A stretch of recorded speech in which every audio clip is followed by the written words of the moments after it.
శుభోదయం. శుక్లాంబరధరం విష్ణుం శశివర్ణం చతుర్భుజం ప్రసన్నవదనం ధ్యాయే సర్వవిఘ్నోపశాంతయే. ఈనాటి భగవద్గీత యథాతథ పఠనం కార్యక్రమంలో మనం ఎప్పటి వరకు అధ్యాయం 1, అధ్యాయం 2 సంపూర్ణంగా పఠించి దాని యొక్క తాత్పర్యం మనం తెలుసుకున్నాం.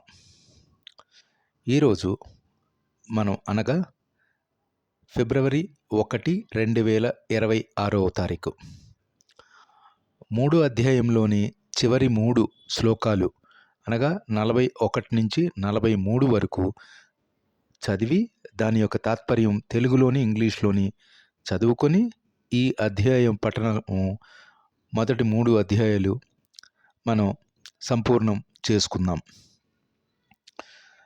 ఈరోజు ముందుగా మనం 41వ శ్లోకం చదువుకుందాం.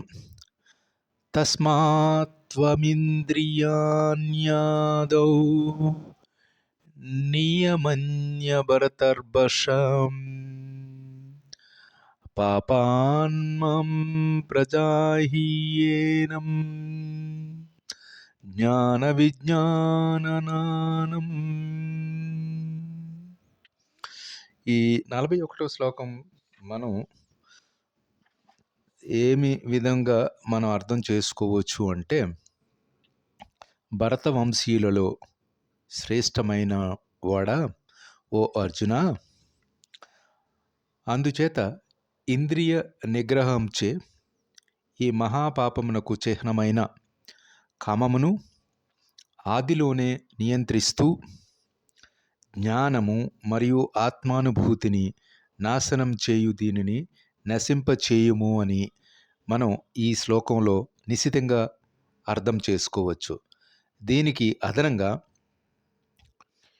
విశేష విజ్ఞానమే విజ్ఞానమని శ్రీమద్భాగవతంలోని 2:9-31లో వివరించబడినట్లుగా జ్ఞానం పరమగుహ్యం మే యద్విజ్ఞాన సమన్వితం సరహ్యసం తదంగం చ గృహాణ గతితం మయా.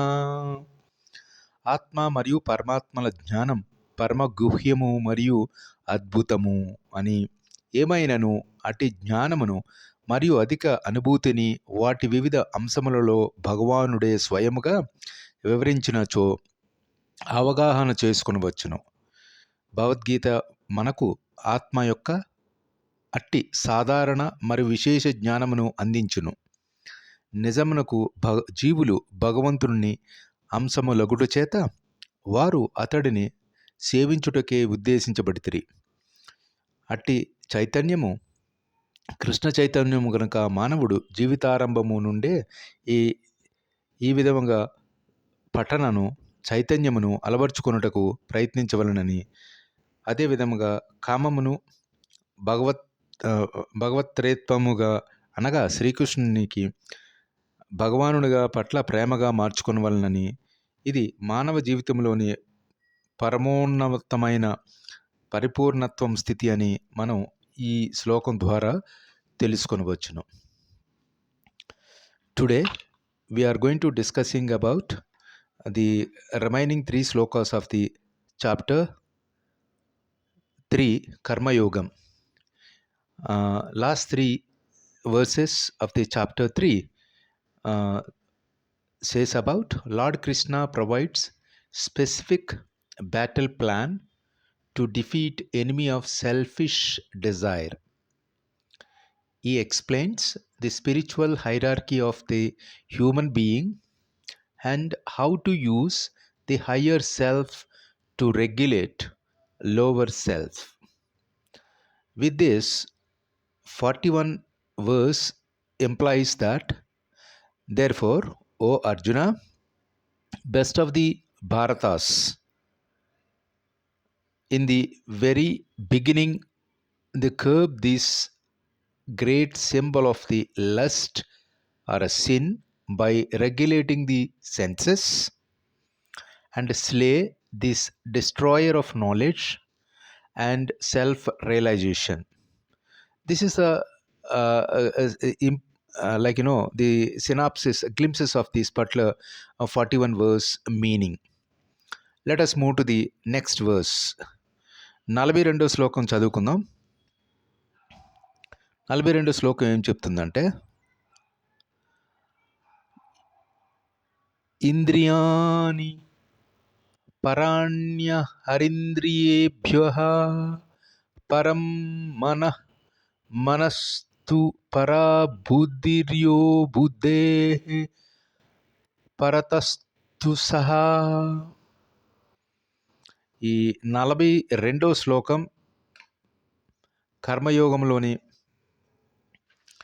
42వ శ్లోకం 3వ అధ్యాయం భగవద్గీతలోని దీని యొక్క సారం ఏమిటంటే, జడ పదార్థం కంటేను ఇంద్రియములు ఉత్తమమైనవి, ఇంద్రియములు కంటేను మనస్సు ఉత్తమమైనది, మనస్సు కంటే ఉత్తమమైనది బుద్ధి మరింత ఉత్తమమైనది అని, బుద్ధి కంటేను ఆత్మ మరింత అధికముగా ఉత్తమమైనదని, ఇలాగా ఒకదానినొకటి పోల్చుకొని మనం ఉత్తమమైనది ఏంటిదో ఈ శ్లోకంలో నిశితంగా మనం పరిశీలించవచ్చు. కనుకనే ఆత్మను నేరుగా శ్రీకృష్ణ భగవానుని సేవలో కొల్పనిచో సహజముగానే దాని నియంత్రణలోని ఇతర అంగములు సేవలో నెలకొల్పినచో సహజముగానే దాని నియంత్రణలో ఇతర అంగములు అనగా బుద్ధి, మనస్సు, ఇంద్రియములు అనేవి భగవత్ సేవలో నెలకొల్లును. ఇంద్రియ భోగ విషయములు ఇంద్రియముల కంటెను ఉత్తమములని, మనస్సు ఇంద్రియ వస్తువుల కంటెను ఉత్తమమని కఠోపనిషత్తులో ఈ విషయము 1:3-10లో చెప్పబడిను. కనుకనే మనస్సును నేరుగా నిరంతరము భగవత్ సేవలో నెలకొల్పినచో ఇంద్రియములు ఇతర విషయములు మార్గములలో నెలకొల్పిన ఉండుటకు అవకాశం ఏర్పడునని, పరం దృష్ట నివర్తతే భగవద్గీతలోని 2:59లో అని అట్టి మానసిక స్థితి ఇదివరకే వివరించబడింది. మనస్సు దివ్యమైన భగవత్ సేవలో నెలకొల్పినచో అది ఇతర హీన ప్రవృత్తులను నెలకొల్పుటకు అవకాశం ఏర్పడదని, ఆత్మ యొక్క నిజస్వరూప స్థితిని ప్రత్యక్ష అవగాహన చేసుకొనుటే సమస్త సమస్యలకు పరిష్కారమని ఈ 42వ శ్లోకంలోనే మనం నిశితంగా పరిశీలించి మనం తెలుసుకొనవచ్చును. Now 42nd verse, what it implies that the working senses are superior to the dull matter. Mind is higher than senses. Intelligence is still higher than the mind. The soul is even higher than the intelligence. This is the order of the superiority they discussed in this particular verse 42 from the chapter 3 of Bhagavad Gita. ఈరోజు చివరి శ్లోకం 3వ అధ్యాయం కర్మయోగం నుంచి మనం చదువుకోబోతున్న ఈ శ్లోకం 43వ శ్లోకం. ఈ 43వ శ్లోకం ఏం చెప్తుందంటే, ఏవం బుద్ధేః పరం బుద్ధ్వా సంస్థభ్యాత్మానాత్మానం జహీ శత్రుం మహాబాహో కామరూపం దురాసదం. ఈ 43వ శ్లోకం మనకి చాలా వివరాలు. ఈ చివరి శ్లోకం 3వ అధ్యాయం కర్మయోగంలోని మనం తెలుసుకోబోతున్న విషయం ఏంటంటే, ఓ గొప్ప బాహువులు గల అర్జున, ఈ విధముగా భౌతిక ఇంద్రియములు కంటెను, మనస్సును కంటెను, బుద్ధిని కంటెను ఆత్మీయత ఎరుగని అత్యుత్తమమైన ఆధ్యాత్మిక బుద్ధితో మనస్సును స్థిరపరిచి, అట్లు ఆధ్యాత్మిక బలముచే మానవుడు అనచసఖ్యం కాని కామము అనే ఈ శత్రువును తప్పక జయించవలనని అర్జునుడికి శ్రీకృష్ణుడు ఉపదేశిస్తున్నాడు. దానికి అదనముగా భౌతిక జీవితంలో మానవులు కామవాంఛను మరియు భౌతిక ప్రకృతిపై ఆధిపత్యమును వాంఛించుదురు. కనుక ఉన్నత బుద్ధి ద్వారా ఈ కృష్ణ భగవాను సేవలో అతడు తప్పక సురక్షితుడు కావాలనని దీని యొక్క సారం మనం 43వ శ్లోకం 3వ అధ్యాయం కర్మయోగంలోని అనే భగవద్గీత 3వ అధ్యాయంలో చదువుకోవచ్చును. 43 verse of the chapter 3 Karma Yogam from Bhagavad Gita implies that thus knowing oneself to be transcendental to the material senses, mud, mind and intelligence, O mighty armed Arjuna, one should study the mind by deliberate spiritual intelligence, and thus by spiritual strength conquer this installable enemy known as lust.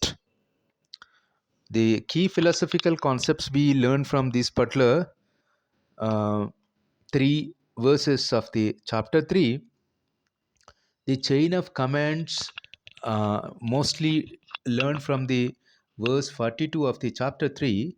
Krishna provides a roadmap of our internal power structure, and they control the body. One must control the senses. To control the senses, one must use the mind. To control the mind, one must use intellect, and the source of power for intellect is Atma, is nothing but soul.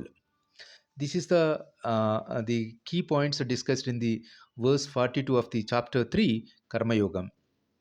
Spiritual intelligence discussed in the verse 43, the term Atmana, which suggests that using the higher self to study the lower self. It is a call to use objective reasoning and spiritual awareness rather than being led by temporary emotions or craving. And the chapter conclusion, chapter 3 ends with teaching action. Karma is not burden but a tool. When performed without selfish desire, action becomes path to liberation.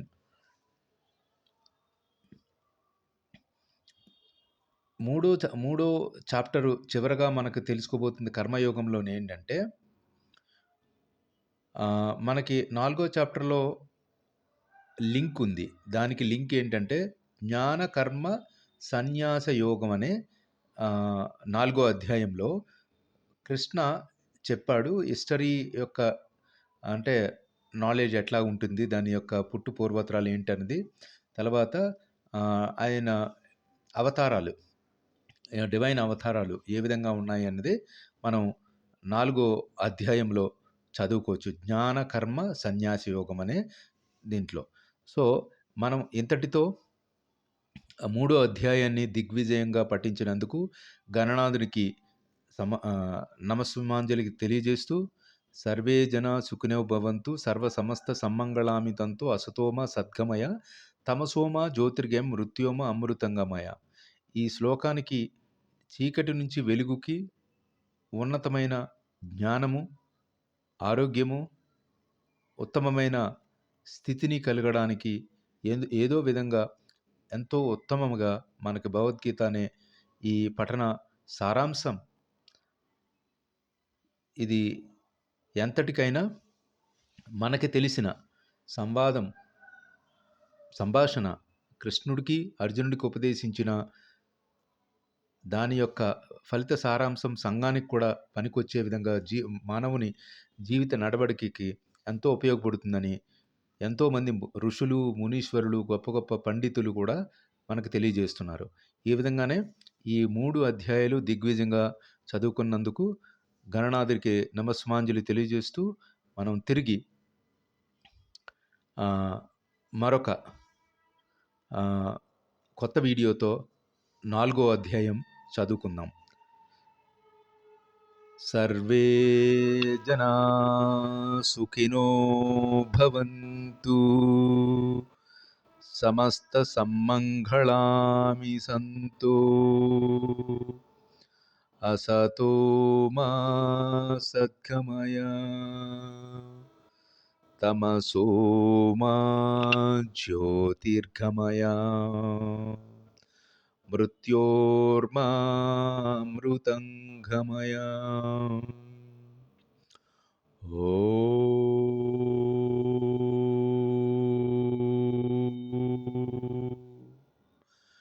शान्ति शान्ति शान्तिः।